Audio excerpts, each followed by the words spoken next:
buenas tardes a todos y bienvenidos a un nuevo webinar de AEDEZ. Mi nombre es Anita y seré la moderadora de esta sesión. Formo parte del secretariado de la asociación.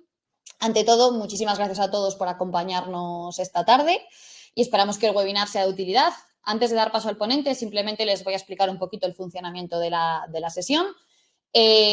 Para facilitar que la sesión se desarrolle y demás, pues los asistentes no pueden activar ni cámara ni micro. Esto no implica que no puedan interactuar. Durante toda la sesión pueden usar el chat. Simplemente para que lo sepan, el chat es privado, es decir, ustedes solo podrán leer sus propios comentarios. Esto es para facilitar la moderación. Si están conectados desde un portátil o desde un ordenador de mesa, lo tendrán a su derecha. Si es desde un móvil o una tablet, lo tendrán justo debajo de la presentación. Y al final de la sesión, tras una presentación de aproximadamente 40-45 minutos, iniciaremos el turno de preguntas en directo. Por otro lado, la sesión será grabada, como todos los webinars de AEDEZ, y luego se publican en la página web. Tengan en cuenta que el acceso gratuito para todo el mundo es solo durante el directo. Después es para miembros, para suscriptores y para otro tipo de entidades colaboradoras de la asociación. Sin más, no les quiero robar más tiempo del interesante webinar que está preparado hoy. Le pido a Adolfo García, por favor, que es el ponente, que active cámara y micro. Pues nada, Adolfo, muchísimas gracias como siempre por tu tiempo y yo les veo al final de la sesión. Adelante, Adolfo. Vale, gracias, Anita. Buenas tardes, bienvenidos a todos. Este webinar, la verdad es que por lo que me ha dicho Anita, ha despertado bastante expectación y hay mucho interés en él. Espero que les guste. Lo primero, presentarme. Yo me llamo Adolfo García Alonso, yo soy ingeniero de minas, técnico superior también en prevención de riesgos laborales. Y bueno, la verdad es que llevo toda mi vida laboral haciendo demoliciones. La empresa es Demol, de demolición y descontaminación, y nos dedicamos a la demolición en su concepto más amplio: maquinaria, explosivos, diamante, amianto, reciclaje en obra, llave en mano, la demolición en todos sus aspectos. AEDED es la Asociación Española de Demolición, Descontaminación, Corte y Reciclaje. Es una familia en la que ya somos más de 50 empresas. Les invitamos a que vean la página web de la asociación con muchísimo contenido de cosas que hace la asociación, publicaciones, los webinars que están grabados, materiales audiovisuales, grupos de trabajo. La verdad es que es una asociación muy activa que crea mucho contenido. Actualmente hay 3 grupos de trabajo: el de demolición, el de descontaminación, corte y perforación, y el nuevo de valorización y reciclaje dentro del grupo de economía circular. Publicaciones hay muchas y muy interesantes que pueden consultar vía web también. La asociación también es muy activa en los eventos, en las reuniones anuales, la entrega de los premios. La verdad es que es una gozada poder ver al resto de empresas del sector e intercambiar opiniones y colaborar en distintos temas. La asociación también hace temas de formación, tanto de formación online, webinars, como cursos, muy interesantes también para nuestro personal y para gente que quiera saber del mundo de la demolición. Materiales audiovisuales. La asociación básicamente está formada por proveedores, contratistas e ingenierías, con sus sellos de acreditación para las empresas contratistas. Y bueno, aquí están los datos de contacto de la asociación, sus redes sociales, y pásense, que les gustará ver el contenido que hay, amplio y muy variado. Respecto del tema de hoy, es un tema que llama mucho, hay bastante desconocimiento, la gente está bastante perdida, pero saben que hay un interés en cómo hacemos este inventario y la investigación de residuos. Lo vamos a ir desglosando un poco en estos puntos. La verdad es que en una hora es muy difícil transmitir o poder enseñarle a alguien con profundidad este tema de qué se trata, pero me gustaría que sí se llevaran una idea clara del concepto, de cómo se deben hacer las cosas, de cómo y por qué. Residuos, pues la ley de residuos dice lo que es: una sustancia o objeto que su poseedor deseche o tenga intención o obligación de desechar. Parece una definición que es menor, pero es importante y tiene sus implicaciones. En particular, el residuo de construcción y demolición es aquel que es residuo según la ley de residuos y que se genera, lógicamente, en una obra de construcción y demolición. En adelante en todos los sitios viene RCD como residuos de construcción y demolición, aunque en el particular de este webinar nos vamos a referir a los de demolición. No se contemplan como residuos de construcción y demolición a estos efectos los excedentes de la excavación. Toda esta presentación está un poco adornada con fotos, pues bueno, para el que se aburra un poco, por lo menos puede ver las fotos y puede ver un poco de lo que son demoliciones y gestión de residuos. ¿Qué residuos nos encontramos en una obra de demolición? Pues básicamente hay dos paquetes. Hay el paquete de peligrosos y el de no peligrosos. Los no peligrosos, básicamente el grupo grande, digamos, el grupo de mayor peso, que son los pétreos, procedentes de ladrillos, cerámicos, mampostería, hormigón, y los no pétreos, que es todo lo demás que no es peligroso. Metales ligeros, yesos, un montón de cosas que vamos a ver ahora. Y los peligrosos podemos encontrar muchísimos. Los más habituales son estos, que los vamos a ver ahora. Pongo aquí separación legislativa y separación económica, un poco subgéneris esto, porque la legislativa está claro, entre qué es peligroso y qué no es peligroso, la ley dice cuál es una cosa y cuál es otra. Pero entre el pétreo y el no pétreo, ¿qué pasa muchas veces? Pues que si esos vidrios, por ejemplo, los llevamos mezclados con los pétreos, van a entrar como pétreos. Entonces, en función de dónde estemos, y lo veremos luego, pues esta línea de partición es un poco más difusa. Los no peligrosos, siempre que hablemos de residuos nos tenemos que referir a los residuos para que todos hablemos el mismo idioma con sus códigos LER. ¿Qué es lo más habitual? Dentro de una obra de demolición, normalmente más del 90% son estos. Hormigón, ladrillo, tejas y cerámicos, mezclas de hormigón, ladrillos, tejas y cerámicos, distintas de los de un código que es de peligrosos, madera, vidrio, metales en general, aunque he puesto aquí hierro y acero, metales, y mezclas de todo tipo de RSUs. ¿Y los peligrosos más habituales en una obra de demolición? Pues frecuentemente estos, materiales que contienen amianto, tubos fluorescentes y otros residuos que tengan mercurio, gases de refrigeración, casi todos los edificios tienen algún equipo de climatización que va a tener estos gases de refrigeración, transformadores o condensadores que contienen PCBs, componentes peligrosos de equipos desechados. Aquí entran varias cosas y entran, por ejemplo, los detectores iónicos, que es muy, muy frecuente, casi en cualquier edificio de oficinas industrial va a haber detectores iónicos, son radioactivos, pero también todo tipo de aparatos electrónicos, antiguos ordenadores, electrodomésticos, impresoras, etcétera.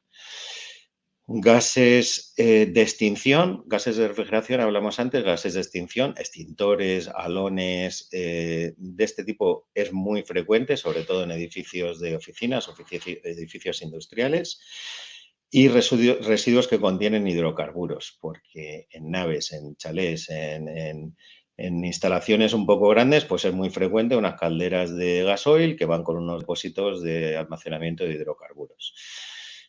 Luego, aparte de esto, cualquier cosa que os podáis imaginar. O sea, hay obras que vamos a verlas y son auténticos esperpentos, colecciones de residuos de todo tipo. Esto es un transformador con PCB volcado al que le han sacado los bobinados para llevarse el cobre. Estos son vertidos de aceite.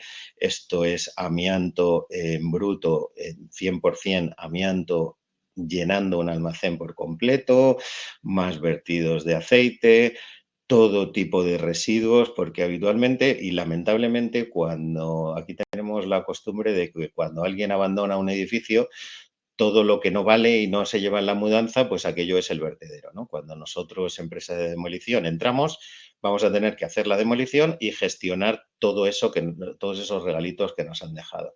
Todo tipo de compuestos químicos, aceites, disolventes, etcétera. Y esto es lo que no se debería hacer, que es el típico contenedor de obra de cualquiera de nuestras ciudades, que también es el vertedero de la calle. Ya que hay un contenedor, pues la gente va a echar los colchones, el sofá, da igual si el ayuntamiento tiene un servicio de recogida de enseres, que nuestro contenedor se va a convertir en el vertedero municipal de esa calle durante unas semanas.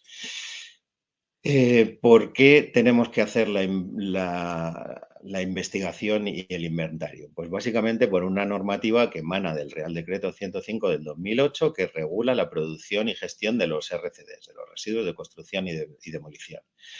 Que entre otras cosas dice varias y muy importantes, a pesar de que esto es un Real Decreto que es normativa de ámbito nacional, está luego implementada en todas las comunidades autónomas, que son las que tienen las competencias en temas de medio ambiente. Y, sin embargo, la competencia para otorgar las licencias de demolición es municipal, pero también están adaptadas a sus correspondientes normativas autonómicas. Tenemos el ámbito europeo, el ámbito nacional, el ámbito autonómico y el ámbito municipal. Bueno, pues este Real Decreto 105 del 2008, que cambia un poco las reglas del juego, dice que el productor tiene una serie de obligaciones y una es que debe incluir en el proyecto un estudio de gestión de residuos.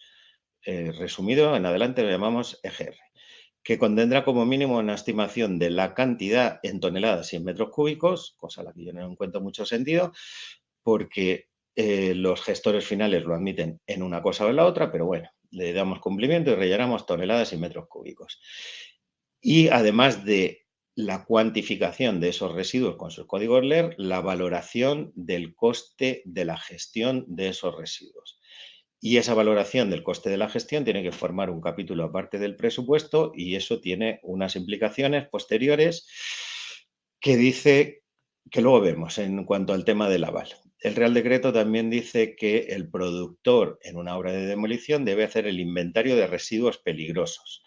Y esto es norma y esto es ley, o sea que hay que hacerlo, el inventario de residuos peligrosos que se van a generar en la obra y que se debe de incluir en el estudio de gestión de residuos y prever su retirada selectiva para que se evitar la mezcla con otros residuos no peligrosos y asegurar que eso acaba en un gestor final. Entonces, el Real Decreto nos dice que tenemos que cuantificar, que ponerles un precio y tenemos que hacer el inventario de los residuos peligrosos. También dice el Real Decreto que en el caso de obras que estén sujetas a licencia urbanística se debe constituir la fianza. Y esa fianza está basada en nuestra valoración que hemos hecho de qué residuos van a salir y cuánto van a costar. Y se debe constituir esa fianza, ese aval, esa garantía financiera que asegure que esos residuos se van a gestionar bien, para que con posterioridad, si uno demuestra que esos residuos los ha gestionado bien, se proceda a la devolución de la fianza. Esta fianza la debe poner quien es el productor, que luego lo veremos, el productor es el titular de la licencia urbanística. ¿Por qué debemos hacerlo también? Pues por responsabilidad y por responsabilidad por varias cosas. Una responsabilidad económica. Aquí en toda la cadena de la obra, que parte desde el dueño de un inmueble al proyectista que hace el proyecto, ese estudio de gestión de residuos, contratas, posibles subcontratas, transportistas, gestores, etcétera, pues hay unas implicaciones económicas importantes. Entonces, en los dos primeros escalones, que es el promotor y el proyectista debe velar por los intereses de su cliente, es decir, del promotor, del titular de esa licencia, y decirle cuánto va a costar esto y explicárselo y que lo entienda y que lo acepten, que hay veces que tampoco es fácil el explicar este tipo de cosas. Hay una responsabilidad social también en todo esto. Nosotros, como pone abajo, por nuestras manos pasan unas cantidades masivas de residuos, tanto peligrosos como no peligrosos. Estamos hablando de que la cantidad de residuos que se mueven, residuos de construcción y demolición, estará en una cifra de alrededor de entre 0,5 y 1 tonelada habitante año. Eso quiere decir que España produce entre 25 y 50 millones de toneladas al año. Creo que es el residuo de mayor peso dentro del flujo de residuos del país y tenemos una responsabilidad enorme las empresas que nos dedicamos a esto en todos sus escalones, desde el proyectista hasta el gestor final, en hacer una gestión ordenada y responsable de todo esto. Hay una responsabilidad también corporativa que cada vez cierto tipo de empresas pues le dan más importancia, no solo el cumplimiento de la ley, sino posibles riesgos reputacionales de que alguien, una contrata o una subcontrata, esté haciendo algo en una obra que es de su propiedad y que al final, pues bueno, puede salpicar ya no solo temas legales, sino temas reputacionales. Hay un tema de seguridad en cuanto a que esos residuos peligrosos, si no se han quitado de una forma adecuada, pues puede haber exposiciones inadvertidas, si estamos hablando de algunos residuos peligrosos, realmente peligrosos. Y hay una responsabilidad también medioambiental, posibles contaminaciones y posibles responsabilidades derivadas de todo esto. ¿Qué tenemos que hacer en todo este proceso de investigación y inventario de residuos? Bueno, sabemos que tenemos un edificio de partida, que nos han encomendado una demolición y el efecto final es que no va a haber nada. Es que aquello se ha hecho pedacitos y todo se ha gestionado y ha terminado en manos de un gestor final. ¿Qué tenemos que saber? Pues qué tenemos y dónde lo vamos a llevar. Entonces debemos saber, lo primero, nuestras condiciones de contorno. ¿Cuáles son nuestros gestores? Es un tema que es muy fácil de averiguar. Creo que todas las comunidades autónomas tienen una página específica que dice qué gestores hay y qué códigos LEER están autorizados para recibir. Identificamos los gestores de los residuos que vamos a tener que gestionar, consultamos cuáles son los requisitos de aceptación, que es importante porque hay sitios en los que, dependiendo del tipo de residuo, va a requerir un tipo de acondicionamiento, no lo podemos llevar allí de la cualquier manera, de la que se nos ocurra, no, lo vamos a tener que llevar en las condiciones que el gestor nos sea capaz de admitirnos, ¿no? ¿Cuál va a ser el precio de la gestión? Es algo que también es importante porque va a ir en ese presupuesto del estudio de gestión de residuos e incluso se nos dan casos en los que hay que contemplar posibles traslados a través de comunidades autónomas o incluso traslados internacionales porque no hay un gestor que sea capaz de gestionar eso como gestor final en nuestro país, en España. ¿Cómo hacemos la cuantificación? Vale, debemos concebir la generación de los residuos en la obra como un proceso integral, global, que empieza desde el minuto 1 en el que alguien decide que un edificio hay que eliminarlo, hay que demolerlo, hasta el minuto final en el que allí no queda nada, ¿no? Entonces, todo eso empieza con una investigación para caracterizar y cuantificar los residuos. Y eso no se hace desde un despacho, eso hay que ir allí. O sea, los proyectos, este tema lo hemos hablado en otras ocasiones, los proyectos de copia-pega, los proyectos low cost, no tienen ningún sentido y hay unas implicaciones económicas, como hemos visto antes, sociales, medioambientales, muy grandes. Hay que ir allí, tirarse al barro y averiguar qué tenemos entre manos. Averiguar un poco, hay edificios que son fáciles y hay edificios que no son tan fáciles. Pues de qué época es, ha tenido unas remodelaciones anteriores o no, dónde se encuentra. Vamos a recoger un poco de información y vamos a mirar. Y como veremos luego, hay que mirar también debajo de las alfombras, encima de los techos. O sea, hay que mirar bien mirado. Hay que tomar una serie de muestras, quizás hacer mediciones allí en terreno, aparte de las que hagamos luego con planos, etcétera, analíticas, y todo esto se tiene que planificar. Una vez que ya tengamos todo eso claro, ese proceso global de gestión de residuos va a continuar con establecer unas operaciones que se harán el día en que la obra se esté realizando.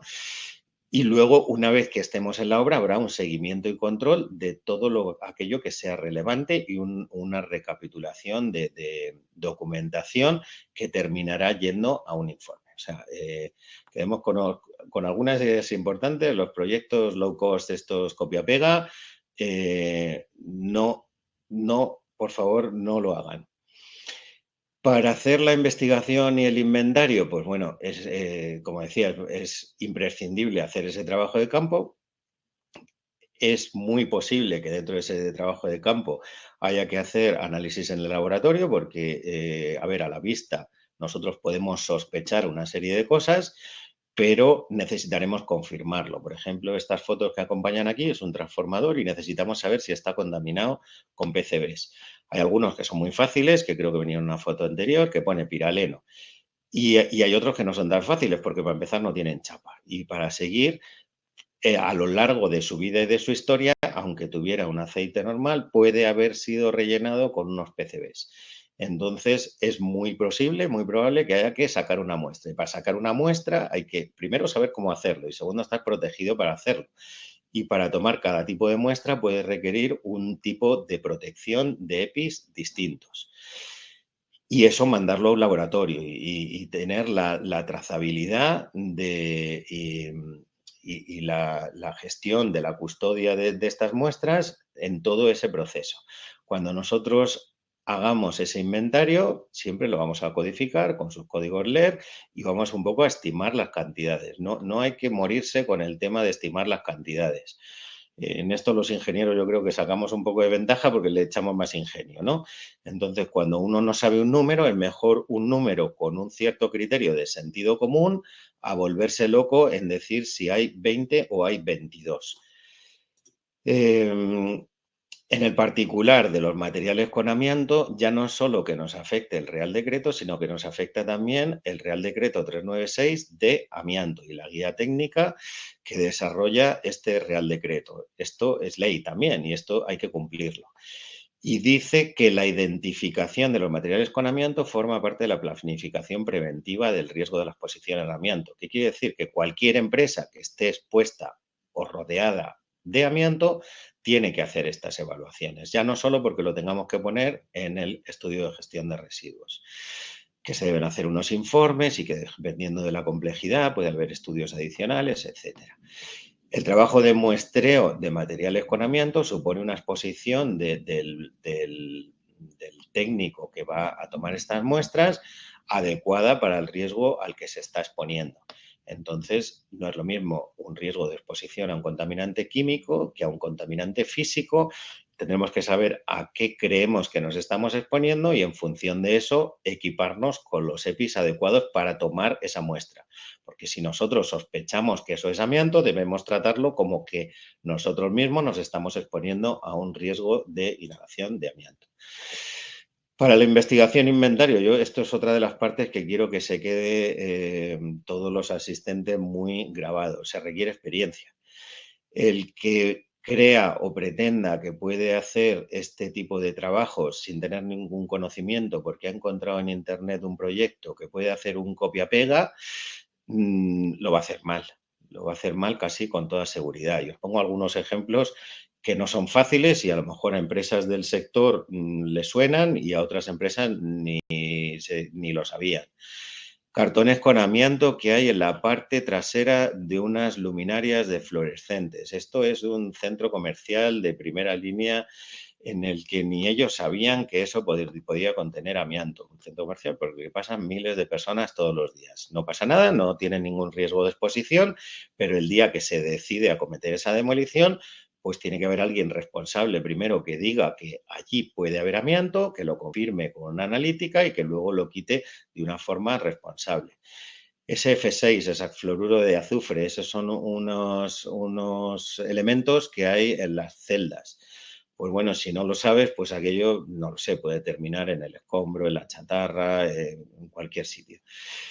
Amianto friable en un falso techo. Esto es de un estudio de televisión. Está en el falso techo. O sea, es difícil cuando tú entras y le dices al cliente, oye, tienes un problema, lo tienes encima del falso techo. Entonces, hay clientes que dicen, oye, ¿tú por qué miras encima del falso techo si nadie te ha dicho que mires? Bueno, pues porque yo miro porque es mi responsabilidad y en realidad estoy cuidando de tus intereses. ¿Cómo hacemos la cuantificación del resto? El resto que es ese más del 90%. Pues bueno, podemos usar varios sistemas. Como decía antes, esto es echarle un poco de ingenio. La primera, la más objetiva y la más tediosa, medirlo. Podemos medirlo sobre plano, sobre el terreno, ir elemento por elemento y hacer una estimación de cuánto pesa cada uno y aplicarle unos esponjamientos para tratar de imaginarnos pues, cuánto ocupa eso dentro de un camión o un contenedor, que es como nos van a medir los metros. De esa forma, pues llegamos a pasar pesos y volúmenes. Al final vamos a llegar a una hoja como esta, en la que va a decir código LER tal, residuo no sé cuánto, metros cúbicos, toneladas. Podemos usar también un software que está basado en una serie de datos estadísticos Pues IOVE ha hecho, esta es una captura de pantalla de un Excel de IOVE, Elitec, marcas ya privadas como Urbicat, que tiene un sistema que está a la venta de tema de gestión de residuos y estimaciones. El problema de esto y de cualquier otro es la fiabilidad de los datos. Y que si luego no son realmente esos números, pues habrá que ver exactamente cuáles son, ¿no? Y tendremos que justificar por qué ha habido una desviación. Y no es lo mismo justificar que yo creía que había 20 y ha habido 22 a que yo creía que había 20 y ha habido 2000. Esto también nos toca justificarlo al revés, ¿no? Y tenemos, yo creo que cualquier empresa que nos dedicamos a esto, pues algunas cosas que no tienen ningún sentido. O sea, y hay que explicárselo al cliente y hay que hacer mucha terapia con el cliente para explicarle que el proyecto que le encargó y a una gente que creía que lo sabía hacer y que le costó una pasta, pues que no tiene nada que ver con la realidad. Y cuando ellos decían que había 200, pues resulta que había 10. Pero bueno, siempre es mejor una mala estimación que una no estimación, porque la tenemos que hacer, porque tiene que venir en el proyecto, porque en el ayuntamiento que nos van a conceder la licencia van a ir a ese epígrafe y porque van a ir al total. Y luego, en cuanto a otra forma de hacerlo, pues yo personalmente recomiendo estas dos, que es una publicación de AEDET, de la Guía de Gestión de Residuos de Construcción y Demolición, en la que se trabajó mucho tiempo y se trabajó mucha gente, que está disponible en la página web de la asociación, y un trabajo también muy, muy bien elaborado y muy trabajado por parte del Consejo de Arquitectos y Arquitectos Técnicos, que son estos ratios nacionales de generación de residuos de construcción y demolición, en el que básicamente sobre una serie de criterios de cómo es el edificio, vamos a aplicar un ratio de tanto metro cuadrado construido, entonces nos da tanto hormigón, tanto ladrillo y tal. Y lo que nos dé que es mentira. Es mentira porque si tú aplicas un ratio, un edificio y otro son distintos. Pero bueno, tenemos un punto de partida y tenemos una justificación con la que podemos sacar adelante ese proyecto, nuestra licencia, el aval, la obra, y luego en la obra ya justificaremos las diferencias. Al final, ¿qué vamos a pretender? Pues una tablita como esta, para la valoración, en la que a cada uno de los tipos de residuo con sus códigos LER le aplicamos el precio de la gestión que ya habíamos consultado antes con los gestores y nos da el coste total de la gestión. Estamos hablando de gestión, no de transporte ni de acondicionamiento. Y ese yo entiendo y defiendo que es el espíritu del Real Decreto, el coste de la gestión, lo que va a cobrar o a pagar el gestor de residuos. Por lo tanto, el ingreso que hay de las recuperaciones, yo entiendo y defiendo también que se contabiliza como a deducir. En algunos municipios, pues bueno, les da igual todo lo que le presentes, porque allí sacaron una ordenanza municipal en la que aplica lo que ellos dicen, que es, por ejemplo, un caso que existe en el que me cuentas lo que tú quieras, pero luego yo voy a coger y te voy a aplicar una tasa de 15 euros el metro cuadrado. Bueno, vale, no es el espíritu del Real Decreto, pero es la realidad con la que nos encontramos, ¿no? Para todo esto de los residuos, pues el principio en el que se basan es el principio de la jerarquía, que emana de la ley de residuos y emana de directivas europeas, que básicamente tratamos de hacer la opción siempre menos mala.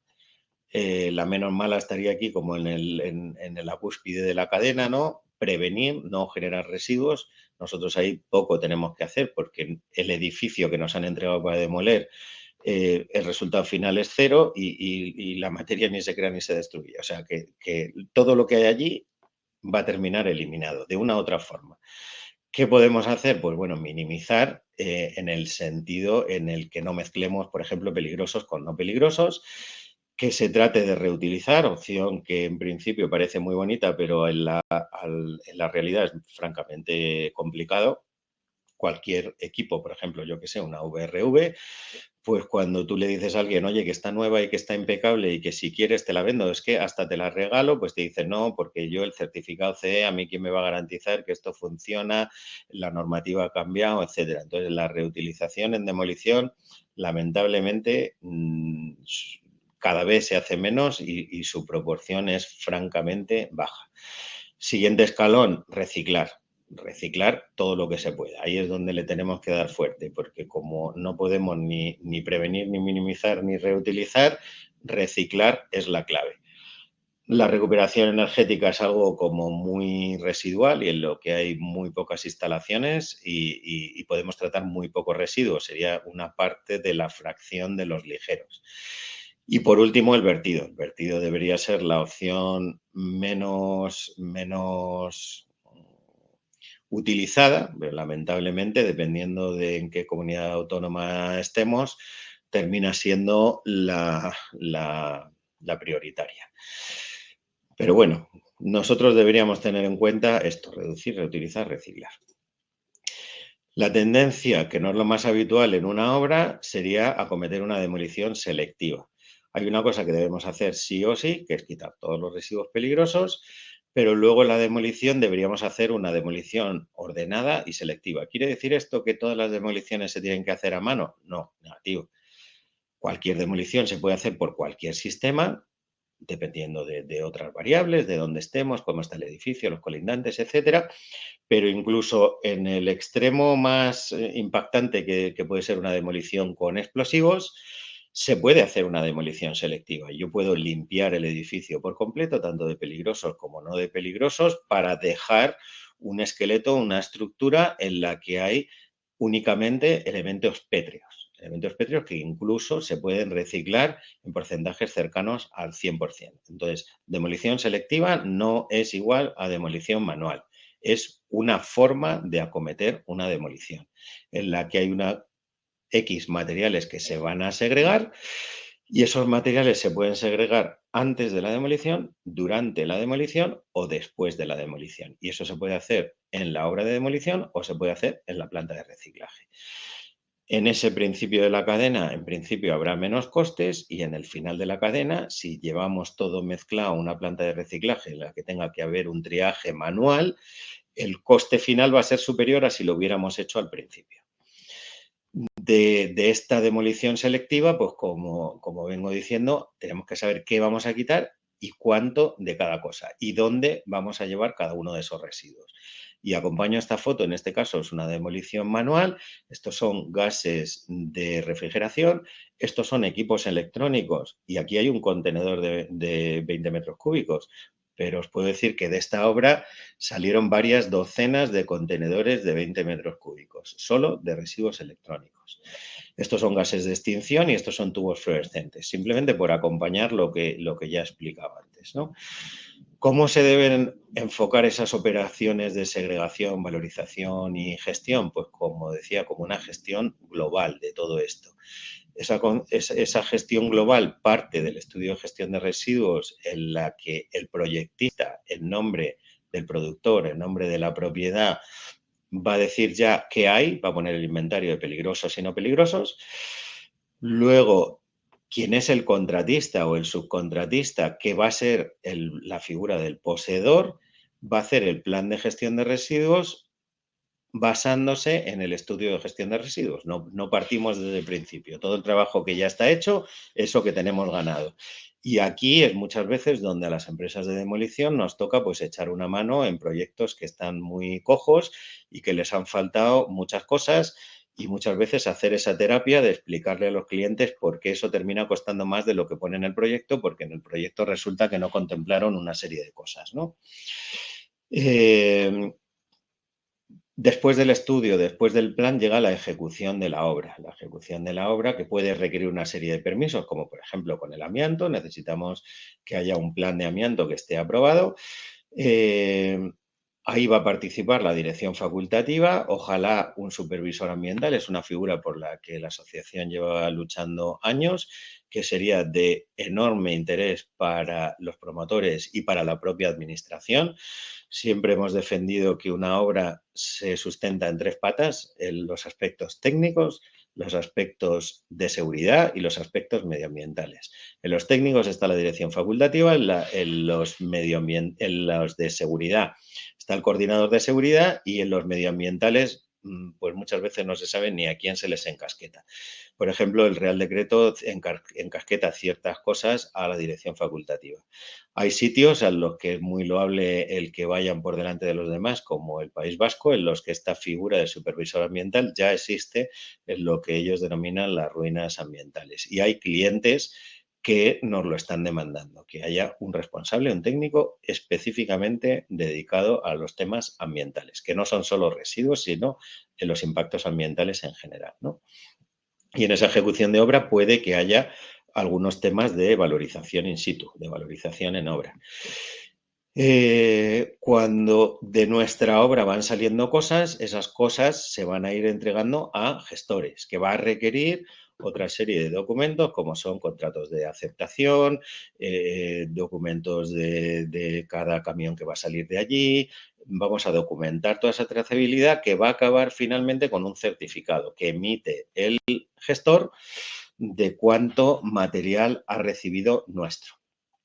Y finalmente eso, que aquella obra que partió, se concebió en un despacho, nos tiramos al barro, la hicimos, la gestionamos, entregamos todo, va a acabar de nuevo en el despacho en un informe final de obra que va a conducir a varias cosas y una de ellas muy importante es que al señor que puso un aval se lo devuelvan.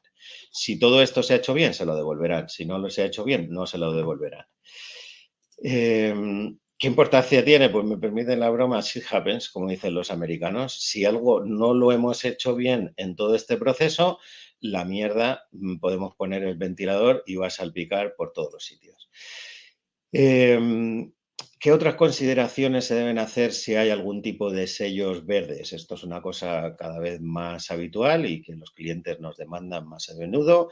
Sellos del tipo LEED, BREEAM, verde, son unas certificaciones que son voluntarias y que acreditan unos criterios objetivos de sostenibilidad, no solo en el particular de la demolición, sino en la construcción del nuevo edificio. Bueno, pues esto a las empresas que nos dedicamos a ello nos pueden afectar en varias cosas y muy especialmente puede que en el porcentaje de materiales reciclados vamos a tener que ir y ver si nuestro gestor nos aporta cuáles son sus cifras reales de reciclaje sobre el material que entra. Entonces yo a lo mejor te entrego una serie de material mezclado y tú vas a emitir un certificado en el que tu porcentaje de reciclado es del 65. Y bueno, resulta que a lo mejor no llego, entonces te tengo que eliminar como gestor. Entonces tengo que a lo mejor irme a otro gestor, ¿no? Y luego nos va a requerir con toda seguridad un considerable trabajo adicional, tanto técnico como administrativo.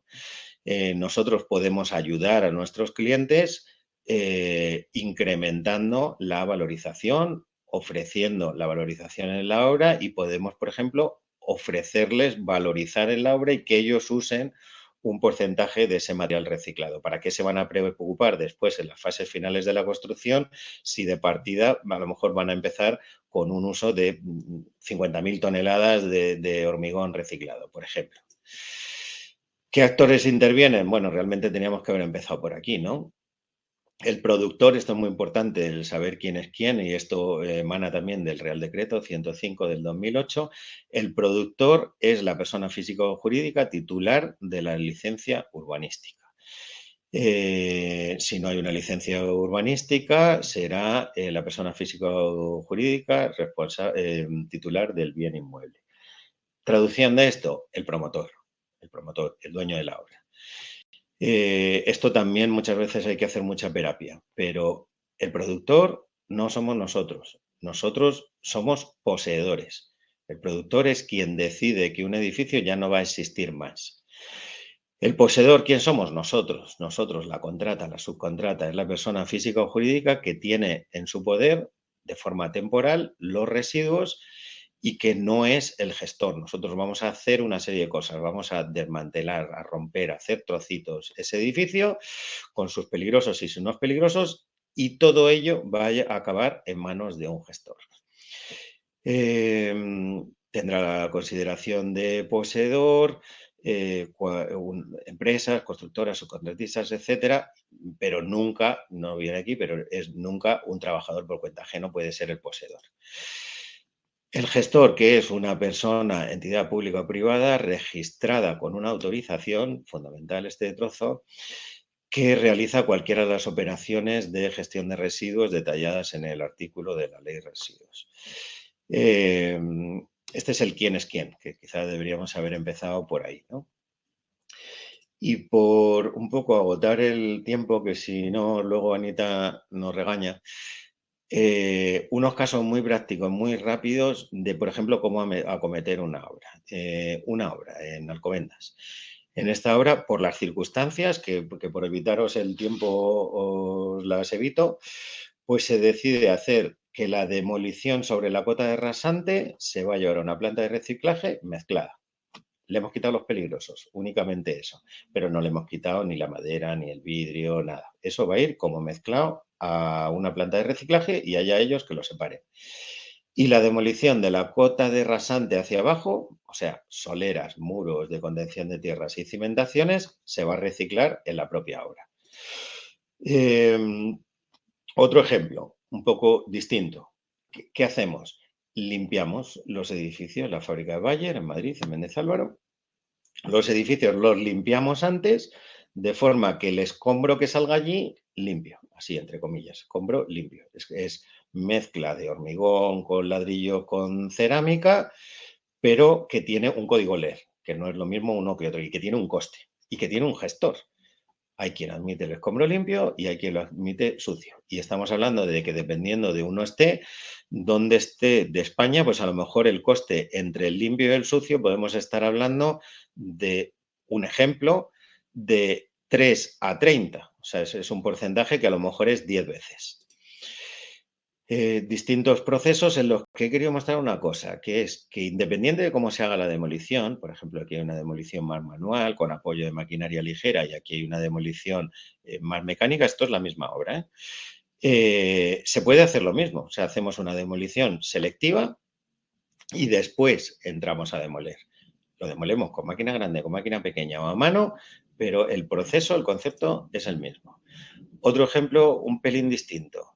Decidimos quitar los materiales con amianto, la cubrición de placas de firocemento. Los cerámicos mezclados, así entre comillas, cuando decimos mezclados es que esta puede ir con pladur, cartón yeso, puede ir con madera, puede ir con vidrio, puede ir con metales. Pues eso lo llevamos al vertedero, pero luego, que es una pequeña zona de las oficinas, ¿no? Pero luego el resto de la estructura, que es una estructura de hormigón, la vamos a reciclar en la obra. Y el resto, de cota de rasante hacia abajo, también la vamos a reciclar en la obra. ¿Qué hemos conseguido aquí, por ejemplo? Que es un ejemplo sencillo en el que la demolición selectiva tiene un coste bajo. Pues un reciclado del 95%. Y eso no es que seamos muy verdes, que también, sino que hemos conseguido ser eficientes en cuanto a costes. Y hasta aquí hemos llegado. No sé, más o menos, Anita, he cumplido por dejar un poco de tiempo a que haya algún tipo de preguntas. Vamos, una gestión del tiempo excelente, no tengo nada que decir. Sobre todo, muchísimas gracias a Adolfo, que yo creo que ha sido una presentación muy interesante. Es verdad que, como bien decías al inicio, es un tema muy amplio para condensar en una hora, y entonces, bueno, por eso también ahora damos paso al turno de preguntas y luego a seguir ampliando en futuras sesiones de AEDEF. Si te parece, empezamos con las preguntas y vamos allá con ello. Lo repito a los asistentes por si alguno no estaba al inicio. Pueden hacer preguntas a través del chat, está a su derecha si están desde un ordenador y debajo si están desde una tablet o desde un móvil. Y vamos allá con ello. Nos pregunta una de las asistentes. Dice, en referencia al amianto que puede pasar desapercibido a simple vista, ¿debería ser el técnico que elabora el proyecto quien debe indicar que existe este amianto? Sí. A ver, la respuesta es sí y no. Y la voy a detallar. ¿Quién lo hace? Si uno va al Real Decreto, dice que quien lo hace es el proyectista en nombre del titular de esa licencia urbanística, o sea, en términos generales es el proyectista en nombre del promotor, cosa que no quita que la ley, el Real Decreto de amiantos dice que eso hay que hacerlo y que forma parte de la prevención de la empresa. Entonces, lo haga el proyectista o no lo haga el proyectista, hay que hacerlo. ¿Cuál es el problema? Que el proyectista debería saber de esto. Y es muy fácil, yo creo que a estas alturas casi todo el mundo sabe detectar una cubierta de fibrocemento o unas bajantes, pero no es tan fácil el amianto proyectado, no es tan fácil el cartón de amianto, los suelos vinílicos que contienen amianto, pegamentos que contienen amianto. Entonces eso o sabes o no lo vas a encontrar nunca. Perfecto, Adolfo, muchísimas gracias. Además de un montón de preguntas, están llegando un montón de felicitaciones, no las voy a ir leyendo porque no procede, pero que sepas que ha resultado muy interesante la presentación. Continúo, ¿vale? Con más preguntas, nos dice otra de las asistentes. Dice, se comenta que las tasas de valorización de las plantas son cada vez menores. ¿Esto lo habéis notado desde el sector de la demolición? Que nos diga dónde. Que las tasas de valorización, o sea, lo que un gestor cobra por admitir un residuo, cada vez son menores. Sí, entiendo que eso indica. Por algún motivo se está equivocando. Mira, yo voy a poner el ejemplo de Madrid. Madrid este año ha subido sus tasas de gestión un 20%. Este año. ¿Vale? Pero la anterior subida no sé si fue hace un año y medio o hace dos. O sea, las tasas no paran de crecer, cosa que tiene mucha lógica y que yo apoyo, porque realmente la gestión de todo esto es cada vez más complicada. Y una ciudad como Madrid, con los ratios que os explicaba antes, del orden de entre 0,5 y 1 tonelada habitante año, con una comunidad autónoma de 6 millones de habitantes, produce entre 3 y 6 millones de toneladas al año. ¿Eso qué quiere decir? Que o hacemos algo o nos vamos a enterrar en escombros. Entonces, ahora mismo, puntualmente, la coyuntura lo que ha hecho es que ha subido el precio de los metales, porque ha subido el precio de las materias primas, con lo cual la parte de recuperaciones, si es verdad que se ha incrementado, ese negativo que tenemos como abono, pero ni mucho menos se compensa con las subidas de las tarifas. Perfecto, pues muchísimas gracias, Adolfo. Si la persona que ha hecho la pregunta quiere aclarar algo al respecto o la enfocaba en otro sentido, simplemente que lo aclare a través del chat. Nos pregunta otra de las asistentes. Dice, ¿los errores del estudio de gestión de residuos se pueden corregir con el plan? Sí. A ver, esto es interpretable, pero yo defiendo que sí.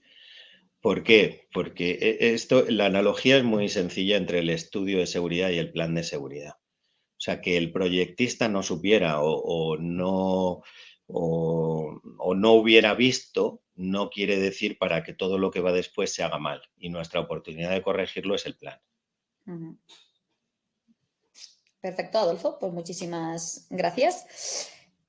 Pregunta otra de las asistentes. Dicen, ¿qué diferencia hay entre el estudio de gestión de residuos que exige el RD 105-2008 para obras de demolición y la auditoría previa a la demolición que cita el protocolo de gestión de residuos en construcción y demolición de la Unión Europea? A ver, la Unión Europea marca unas directrices de qué es lo que deben hacer los países miembros, pero la legislación, como explicaba, la competencia en temas medioambientales es autonómica, que emana de una legislación que es nacional, que se basa en una serie de directivas que son europeas. Entonces, ¿qué tenemos que hacer nosotros? Cumplir nuestra normativa autonómica, que ya contempla todo lo que hay de ahí hacia arriba. Y más allá de eso, quien nos otorga la licencia es un ayuntamiento que está por debajo, un municipio, pero que también toda esa línea es coherente. O sea, hay un periodo de transición entre que se hace una directiva y se implementa en toda esa cadena, pero nosotros tenemos que cumplir nuestra normativa autonómica, que es la que tiene competencias en temas medioambientales. Perfecto, pues O sea, muchísimas respuesta, Real Decreto 105. Perfecto, muchas gracias, Adolfo. Aclaro desde ya que la cantidad de preguntas es tan absolutamente ingente que no nos va a dar tiempo a resolverlas todas, así que vamos a hacer lo posible en el rato que nos queda y disculpa si por ese motivo voy un poquito rápido, ¿vale? Nos dice a todos los asistentes, ¿quién comunica el traslado de residuos para los documentos de identificación? El contratista. O sea, el promotor delega en el proyectista que hace el proyecto, que tiene una autorización y allí hay una contrata. Bien sea en el modelo contrata-subcontrata, quien encarga ese traslado va a ser el contratista, va a ser la empresa de demolición la que se encarga de esto. Es posible que necesitemos de la propiedad aguas arriba para que nos firme algún documento, pero nos vamos a encargar nosotros. Perfecto. Muchísimas gracias. Otra pregunta más. Dice, ¿los suelos limpios y contaminados que sea necesario excavar durante una demolición están considerados como residuos? No están considerados dentro del estudio de gestión de residuos. que la persona que sea se lea el Real Decreto y eso tiene una legislación y tiene una ley que además creo que ha sido renovada hace poco, pero todo lo que son tierras limpias o piedra de la excavación no forma parte del estudio de gestión de residuos y es otra categoría, es el nivel 1 y tiene una legislación específica. ¿Por qué? Porque esa tierra quizás la usemos dentro de la obra y movemos de aquí y lo pasamos aquí y hacemos un terraplén. No está en el ámbito de lo que estamos hablando. Perfecto. Nos dice, bueno, repito, muchas de las preguntas empiezan con felicitaciones, que ya prescindo, ¿vale? Para no ser repetitiva, pero nos dice otro de asistentes, en el caso de desviaciones en el estudio de gestión de residuos respecto al resultado final, ¿cómo lo expresan y justifican en el informe final? ¿Cuál sería, a su parecer, una diferencia no justificable? A ver, esto está quien hace el informe y quien se lo lee, ¿vale? Para quien hace el informe todo debe ser sensato y no debe decir incongruencias. Quien lo lee, si aquel que lo escribió lo hizo con sentido común y le da un sentido común a todo esto, debería ser capaz de entenderlo. En nuestro caso, en el particular, que hacemos muchísimo de esto, os digo que nunca hemos llegado a un escollo en el que no se nos haya admitido algo. Y hemos justificado el por qué el estudio estaba mal. O sea, porque si el estudio dice, por ejemplo, 100 y la realidad es que es 50, pero yo me voy, por ejemplo, a estas guías que estoy diciendo y en las guías pone que es algo parecido a 50, yo puedo documentar fácilmente que lo que ponía en el estudio estaba mal. Entonces, justificar las cosas con cierto sentido común y con ese ingenio es relativamente fácil y creo que la administración es sensible a que aquello se entiende. No se entiende si se decía que hay un residuo peligroso y luego resulta que es que no lo había. Entonces ahí, no sé, a lo mejor te toca poner alguna foto, pero es más difícil de entender. Mi experiencia es que con sentido común se entiende y podemos ir eso, aguas arriba y decir, oye, mira, el estudio está mal por esto. Y porque si yo uso el ratio que viene aquí del IOBE, me sale algo parecido a lo que ha sido la realidad. Perfecto. Muchas gracias, Adolfo. Hay muchas preguntas, voy a seleccionar dos en concreto, pero hay muchas preguntas que suelen surgir cuando hablamos de estos temas en cuanto a costes, ¿vale? Y te voy a leer dos en concreto para que respondas con tu opinión. Pregunta una asistente directamente, ¿qué incremento del coste de demolición supone una demolición selectiva frente a una convencional? Y dice otro de los asistentes, me gustaría que nos comentara algo respecto a los beneficios o compensaciones en la venta de residuos, chatarras. ¿Es rentable la separación de residuos en este aspecto? Es decir, ¿se refiere en el aspecto económico? Venga, demolición selectiva. Puede que sea más barato. De hecho, es más barato en muchos sitios. O sea, esto depende de nuestras condiciones del contorno. Nosotros tenemos una serie de cosas. Tenemos nuestro edificio de partida y tenemos nuestras condiciones en el contorno. ¿Quiénes son nuestros gestores? Yo me voy, por ejemplo, a Bilbao. Tengo que demoler un edificio. Voy a los gestores y me dicen, mira, si tú me lo traes todo sucio, esto te va a costar, no recuerdo la cifra exactamente, 30 euros la tonelada. Pero si tú me lo traes separado, esto te vale 8 euros la tonelada. Yo cojo, me echo mis cuentas, digo aquí cuánto hay, tanto de esto, tanto de esto. Si lo llevo mezclado, me sale tanto. Si lo llevo separado, esto me va a requerir, pues yo qué sé, 20 personas durante 2 semanas, esto me cuesta X. Y resulta que me he ahorrado dinero y encima he hecho una cosa que es medioambientalmente buena. Ahora, eso mismo ocurre en Madrid y en Madrid te digo, no, es que la demolición selectiva te va a salir más cara. Que a lo mejor la tenemos que hacer porque tienes un sello LEED en la obra, pero es que depende, ¿vale? Depende. No hay una cifra, hay un incremento de coste porque hay una manipulación y, sin embargo, puede haber una disminución de coste en lo que es gestión. Sumamos, restamos y el resultado puede ser positivo o negativo. Y en cuanto a la segunda pregunta, pues bueno, depende de cuánto haya.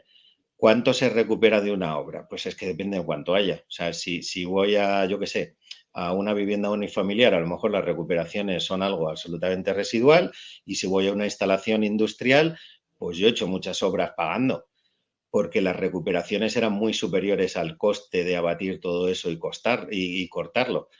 Y también depende de qué estemos vendiendo. O sea, si estamos vendiendo chatarra cortada que puede valer, no sé, 300 y pico la tonelada, o estamos vendiendo cobre que está a 9.000 euros la tonelada. Entonces depende. No es que me quieras caquear de la pregunta, es que depende. No, pero que depende literalmente. Uh-huh. Perfecto, Adolfo, pues muchísimas gracias. ¿Qué pasa si a un gestor le llega un residuo distinto al que puede gestionar? ¿La ley le deja rechazar el residuo una vez recepcionado y aparte añade, ¿y puede repercutir el sobrecoste a su cliente? Por supuesto, y sin ninguna duda. Cuando tú lleves a un gestor algo para lo que no están autorizados, su responsabilidad es de negarte la entrada. Y de hecho, si tú has cogido, se lo has basculado, le has engañado porque en la parte de abajo del camión resulta que había no sé qué y te pillan, lo que deben hacer es volvértelo a cargar o cargarte lo que ha costado, separar todo ello y mandar eso a un gestor. Es su responsabilidad y estarían incumpliendo la ley si no lo hicieran. Perfecto.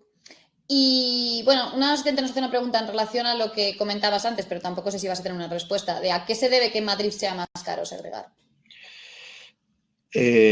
Bueno, depende. Madrid, pues bueno, Madrid es una comunidad autónoma en la que existen dos vertederos de referencia. Estos dos vertederos que tienen planta de reciclaje, son de la misma empresa y hay una serie de plantas de reciclaje cuyo vertedero de cola es estos dos vertederos. Entonces, estos dos depósitos son los que marcan un precio de referencia y excepto en hormigón limpio, el resto pues cuesta lo mismo.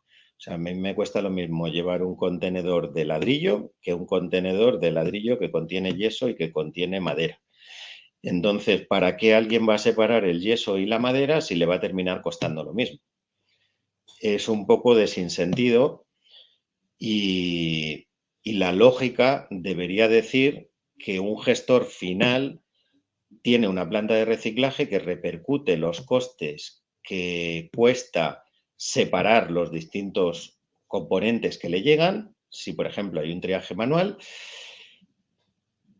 reciclar el máximo de lo que pueda reciclar y usar el vertedero como un vertedero de cola. O sea, lo que no es reciclable lo entierro.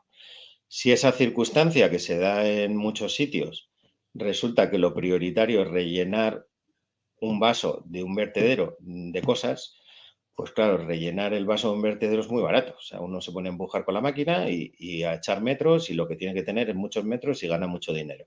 Pero si lo tiene que hacer pasar por una planta de reciclaje en la que hay 6, 8 o 10 tíos separando plásticos y separando trozos de madera y luego pasa una serie de etapas de trituración y de clasificación e incluso de lavado y de soplado, pues eso tiene un coste. Entonces, ojalá que la administración, y haya aquí gente de la administración, entienda que si queremos de verdad hablar de la economía circular, de la sostenibilidad, del medio ambiente, etcétera, lo que tenemos que hacer es desincentivar el vertido en vertedero, incentivar el reciclaje, que consiste en una serie de cosas, por ejemplo, implantar una tasa que desincentive el vertido, una tasa que cobra la administración como una carga verde, no porque el dueño del vertedero se hace más multimillonario con que cobra más dinero. Y no solo eso, sino fomentar el consumo de áridos reciclados, el que esos áridos reciclados se consuman en sus propias obras y lo recoja en las licitaciones, en fin, una serie de cosas que es muy fácil de hacer funcionar porque ya hay sitios en los que está funcionando. Porque el escombro del residuo de construcción y demolición es técnicamente reciclable en porcentajes superiores al 90% y sin gran dificultad y sin que el piso final que se vende allí o la oficina final que se venda termine costando más dinero. Perfecto, estamos llegando hacia el punto final. Te voy a hacer la última pregunta y luego pedirte nada, unos comentarios finales y ya cerramos la sesión, si te parece, Adolfo, por terminar en hora. Nos pregunta otra de las asistentes, dice, ¿qué porcentaje de impurezas suelen admitir los gestores en un contenedor segregado? Es que es mejor preguntarle a cada uno. O sea, aquí hay para todos los gustos. Hay gestores que, por ejemplo, te cobran por la densidad. se entiende que cuanto más denso es el producto que le llevas, menos impurezas lleva. Hay gestores que te cobran al ojo. Hay gestores que te cobran al bulto en el sentido de decir, no, yo lo veo sucio, yo lo veo limpio. Entonces hay limpio y sucio. Pero hay todo tipo de categorías. Entonces lo mejor es preguntarle al gestor y ellos te dicen, no, pues mira, si viene con más de un 5%, te lo considero limpio. Te lo considero sucio. Si esto pesa menos de 0,8 toneladas por metro cúbico, te lo voy a considerar como sucio. Eso hay que preguntar al gestor porque España es muy variada en este sentido. Perfecto. Dije que era la última, pero bueno, voy a ser la ultimita, que nos queda un minuto. Nos pregunta una de las asistentes. Dice, ¿cómo afecta la nueva ley de residuos a punto de salir? Es una pregunta muy amplia para terminar, pero... La verdad, no lo sé. No lo sé porque no me he metido con ella, la verdad. No sé que por parte de la asociación estáis en estas cosas, pero no lo sé. No tengo respuesta para ese tema. No hay problema porque próximamente seguro que haremos webinars analizando y al respecto, o sea que en un futuro podremos ir dando respuesta. Pues nada, como hemos llegado ya a 1:30, ha habido miles de preguntas, sobre todo muchísimas gracias por la altísima participación que ha tenido este webinar. También muchísimas gracias a ti, Adolfo. No sé si quieres decir algo por concluir el webinar, algo que quieras remarcar, aunque creo que has dejado mensajes súper claros, pero si quieres decir algo para finalizar y luego cerramos. Bueno, yo lo primero, agradecer siempre a la asociación, a vosotros, el ser tan proactivos con este tema. La industria de la demolición es una industria muy importante, tenemos una serie de responsabilidades muy grandes. Yo siempre explico en este tipo de charlas que lo más grande que hacemos en la vida es construir. Y todo lo que construimos nace con una vida útil y nace con una fecha final, una especie de obsolescencia no programada, ¿no? Entonces, todo lo más grande que hemos hecho, todo lo tenemos que demoler y respetar también nuestro patrimonio, que también requiere una serie de demoliciones, ¿no? Entonces, esto a nosotros, empresas responsables, nos empuja cada día a ser mejores, a ser más profesionales, a respetar el medio ambiente, a tener una responsabilidad social corporativa, unos criterios de gobernanza, un montón de cosas en la que la parte de los residuos es importante, pero no lo es todo. Y yo me alegro que la asociación sea tan proactiva con este tipo de cosas. Me alegro que la participación y el interés por este tema pues sea tan grande. Yo lo que puedo hacer es ponerme un poco a disposición de si alguien entiende que nos quiere hacer alguna pregunta, que nos la haga y tiene nuestro contacto. Y nada, que ánimo y a seguir a ello y que creo que las empresas de demolición hacemos un gran trabajo y tenemos muchos retos por delante que conseguir y mucho que aportar. De hecho, voy a poner un segundito otra vez los datos de contacto en pantalla, tanto con la asociación como con Demol, para lo que necesitéis podéis contactar. Cualquier cuestión que queráis resolver, aparte de consultar los materiales, igualmente os llegará a todos un correo tras el webinar, pues con algunos de los materiales más relacionados con estos que sean interesantes, nuestro contacto, y para cualquier cosa, pues estamos a vuestra disposición. Y Adolfo, por nuestra parte, pues daros las gracias a los que participáis, que hacéis posible compartir conocimiento y pues seguir haciendo del mundo algo un poquito mejor cada día, o eso intentamos al menos. Y a todos los asistentes, pues de nuevo muchísimas gracias por todas las felicitaciones que están llegando a través del chat, nos alegramos que haya sido interesante la sesión y nos veremos en próximos webinars de la asociación y otras actividades que seguimos como siempre, como dice Adolfo, pues muy, muy activos. Adiós. Gracias a todos y muy buena tarde. Gracias, Anita, buenas tardes para todos.